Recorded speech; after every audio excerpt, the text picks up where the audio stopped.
আজ বাগদেবীর আরাধনা, ঘরে ঘরে পূজিত হচ্ছেন বিদ্যার বুদ্ধির দেবী সরস্বতী। গোটা রাজ্যের সাথে ছোট্ট পার্বত্য ত্রিপুরার রাজধানী আগরতলা সহ ত্রিপুরার প্রত্যেক বাড়িতে বাড়িতে স্কুল কলেজ সহ বিভিন্ন শিক্ষা প্রতিষ্ঠানে সম্পন্ন হয়েছে দেবী সরস্বতীর পুজো। মাঘ মাসের শুক্ল পঞ্চমী তিথিতে পালিত হয় বিদ্যার দেবী সরস্বতী পুজো। দেশের বিভিন্ন রাজ্যে এই দিনটি বসন্ত পঞ্চমী হিসেবে পরিচিত। এই দিন থেকে শীত ঋতুর অবসানে বসন্তের শুভ আগমন বার্তা ধ্বনিত হয়। বসন্ত পঞ্চমী তিথিতেই ব্রহ্মার মুখ গহ্বর থেকে দেবী সরস্বতীর সৃষ্টি বলে পুরাণে বর্ণিত আছে।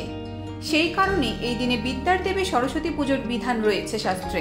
মায়ের কাছে তো প্রার্থনা অবশ্যই থাকবে, যেন আমাদের যেহেতু স্কুলের পুজো, তাই আমাদের ছেলে মেয়েরা যেন ভালো রেজাল্ট করতে পারে, আমাদের মেয়েদের স্কুল মেয়েদের যেন ভালো রেজাল্ট হয়, সেটা অবশ্যই আমাদের মায়ের কাছে প্রার্থনা থাকবে।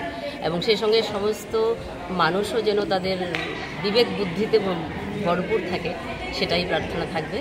আর আমাদের এই পুজোটা প্রত্যেকবারই করি, কিন্তু এবার আমাদের পুজোর বিশেষত্ব হচ্ছে আমাদের এই প্যান্ডেল গড়েছেন আমাদের বিদ্যালয়েরই একজন শিক্ষক রাকেশ শর্মা, এবং ওনার সঙ্গে সহযোগিতা মেয়েরা ছিল, আমরা সবাই মিলে ছিলাম।